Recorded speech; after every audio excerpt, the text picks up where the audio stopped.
ये आकाशवाणी रायपुर है। छत्तीसगढ़ी समाचार बुलेटिन के संग मीनल तिवारी के जय जोहार। मुख्यमंत्री भूपेश बघेल ह विपक्ष ऊपर धान खरीदी के मुद्दा ल लेके राजनीति करे के आरोप लगइन हे। ओमन आज भाजपा सदस्य कोती ले राज्य विधानसभा म करिया कपड़ा पहिन के जाए के फैसला के विरोध करीन। श्री बघेल ह कहिन कि सदन म सरकार चर्चा बर तियार रिहिस, फिर विपक्षी सदस्य मन चर्चा होवन नइ दिन। मुख्यमंत्री ह दावा करीन कि पाछू 2 बछर म धान बिसाए के आंकड़ा ले ये पता चलत हे कि एसो सरकार ह धान सबले जादा बिसाए हे।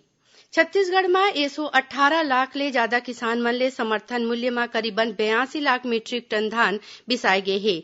एसो प्रदेश म 19.5 लाख ले जादा किसान मन पंजीयन कराए रिहिन। एमा ले करीबन 93% किसान मन ले धान बिसाए गे हे।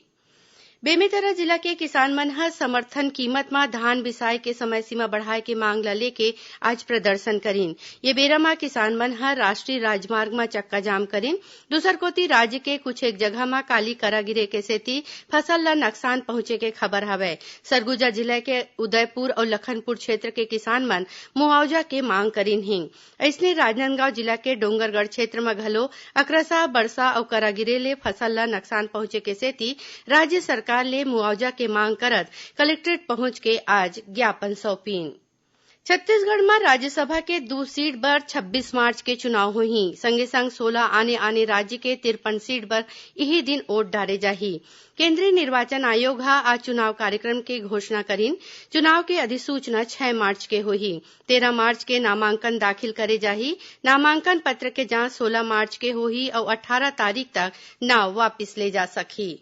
मुख्यमंत्री कन्या विवाह योजना में रायपुर के साइंस कॉलेज मैदान में आज करीबन 550 जोड़ा मन के बिहाव हुईस। ये बेरा में मुख्यमंत्री भूपेश बघेल ह आशीष देवत किहिन कि सामूहिक बिहाव कोनो भी समाज बर एक पुण्य के काम हवय।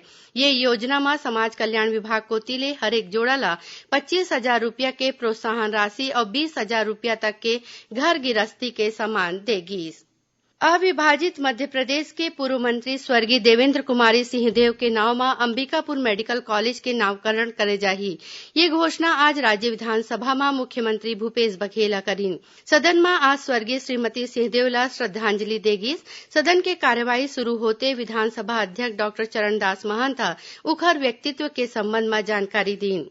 मुख्यमंत्री भूपेश बघेल किहिन कि स्वर्गीय श्रीमती सिंहदेव राज परिवार तक सीमित नहीं रहीन। ओमन छत्तीसगढ़ और मध्य प्रदेश ला अपन परिवार समझत ये क्षेत्र के विकास में अपन योगदान दीन। उन्हें सदन में नेता प्रतिपक्ष धरमलाल कौशिक और संसदीय कार्य मंत्री रविन्द्र चौबे किहिन कि स्वर्गीय श्रीमती सिंहदेव राजनीतिक, सामाजिक, प्रशासनिक क्षेत्र के संगे संग किसान और गरीब मन बर काम करीन।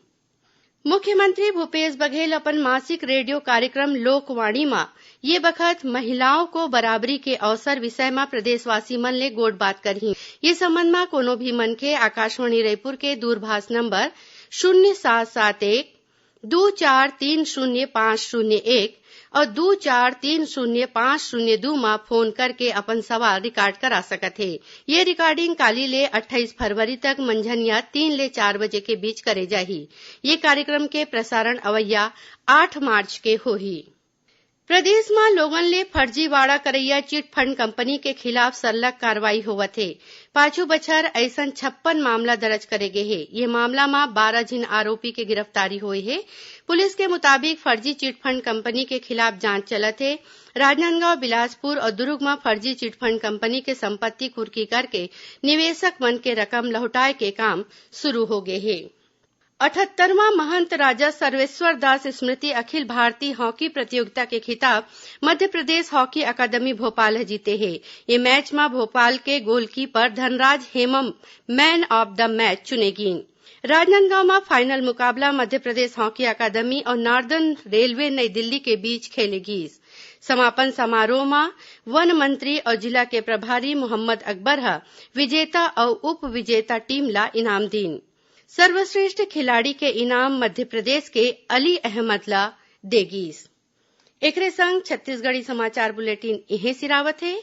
जय जोहार।